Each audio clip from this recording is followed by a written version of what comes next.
Welcome back. Hey, let's talk about the secondary physical damage that you're ignoring. If you have a service-connected rating for your left knee or your right ankle, and you aren't actively tracking how that limp is steadily destroying your lower back and your opposite hip, then you're leaving your combined rating on the table and, quite honestly, taking an unnecessary risk with your long-term benefits. So here's the plain truth that a lot of people miss. Your body is a single, interconnected structural framework.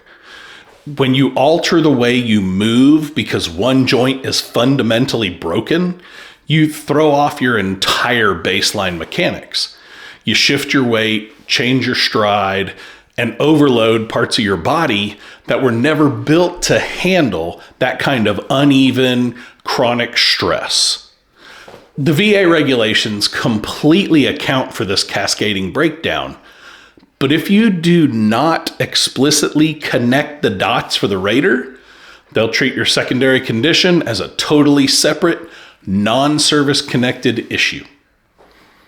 Think about what happens when you develop a permanent injury in a lower extremity, like a service-connected left knee strain, which I know a lot about. Because that knee lacks stability and causes constant pain, you naturally begin to limp. You don't even think about it. It's just your normal way of moving. That altered gait means you're spending years slamming your full weight onto your right leg. Over time, that structural imbalance just causes premature wear and tear on your right knee and on your hip. That is a textbook secondary service condition right there. The exact same thing happens to your spine. Your lower back relies on a lower pelvic floor to distribute weight evenly. The second that you introduce a permanent shortening of your stride to favor one side of your pelvis a little, that tilt just brings everything to an unnatural angle. And quite honestly, it hurts the discs in your back. It's all uneven at that point. Over 5, 10, 15 years, this leads directly to DDD, degenerative disease, disc disease. And quite honestly, it's not just an isolated problem. It's a direct physical consequence of the initial injury that you sustained while serving. The problem is that many veterans approach the VA system with a fragmented perspective. They file for a back condition as if it were completely restarted from scratch, without ever referencing the foundational leg injury that structurally caused it. When a VA rater pulls up that file, they check your active duty records. If they don't see an explicit event where you hurt your back while in uniform, they stamp a denial on that page and move on. They completely will ignore the structural link because you didn't give them a clear map showing how your leg injury caused your back to go out. Now, to make the VA recognize these conditions, you have to lock down 3 distinct legal pillars. First, you need an official medical diagnosis of the secondary condition. You cannot just tell the rater that your hip hurts. You need a clinical diagnosis of arthritis or strain documented in your medical files. Second, you must already have an established service-connected primary rating for the underlying injury that started the chain. Third, you must establish a clear medical nexus link showing that your primary injury is at least as likely as not the cause or aggravation of your secondary. If you don't secure that specific nexus link, you're letting an overworked rater make a subjective medical guess about your skeletal system. The raters are under immense administrative pressure to clear stuff off their desk. And a quick denial is the fastest path of least resistance for them to do that. If the evidence is not there, boom, stamp, denied. You have to give them a completed package where the clinical evidence is clear, it's logically organized, and that denying the claim would require them to completely disregard a qualified doctor's written opinion. Now, let's look at the exact tactical strategy that you need to execute right now to secure these ratings.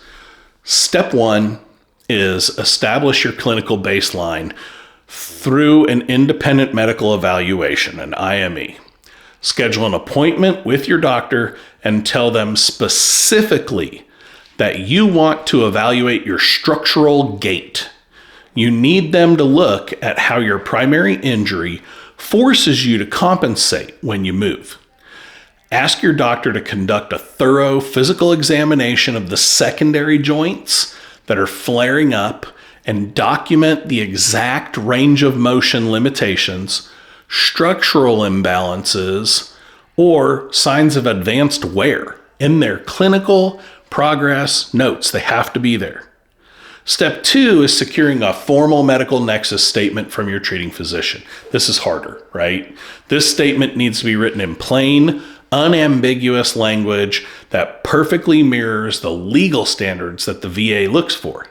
Your doctor needs to explicitly state that after reviewing your complete medical history and evaluating your physical compensation patterns, it's their professional medical opinion that your secondary condition is at least as likely as not, or wouldn't exist but for the original service-connected injury.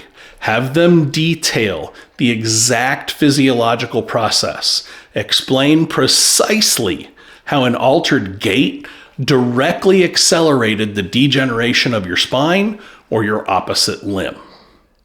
Step three is drafting a highly detailed personal impact statement to accompany your claim. Use the VA Form 4138, which is the standard statement in support of a claim, and write it in your own direct words. Do not fill this form with generic medical jargon or emotional complaints. Instead, I want you to map out a clear chronological timeline of your physical decline. Detail exactly when the injury occurred, how the physical pain forced you to adjust your movements over the years, and exactly when you began noticing the persistent pain, numbness, and stiffness in the secondary joint. Give concrete examples of how this structural failure limits your daily life, whether it restricts your ability to stand at your job, limits how far you can walk, prevents you from performing standard household tasks, gardening, whatever it does. Step four is conducting a thorough audit of your entire master code sheet before you submit a single page. Look at your existing percentage levels and identify the exact primary conditions that carry the cleanest mechanical connection to your new secondary issues. Meticulously verify that your current primary ratings are completely stable and fully documented in your active files so that when the rater reopens your master folder, they see a continuous, unbroken line of ongoing medical care and treatment. That is critical. When you pack all these elements together into one, the official diagnosis, the clinical nexus statement, your personal timeline, and a clean structural map, you give the VA rater a clear path to an approval. You eliminate any guesswork, bypass the administrative delays, and you can ensure that your total combined rating accurately reflects the true full body physical toll of your service. Thanks for watching. Don't forget to like, share, and subscribe.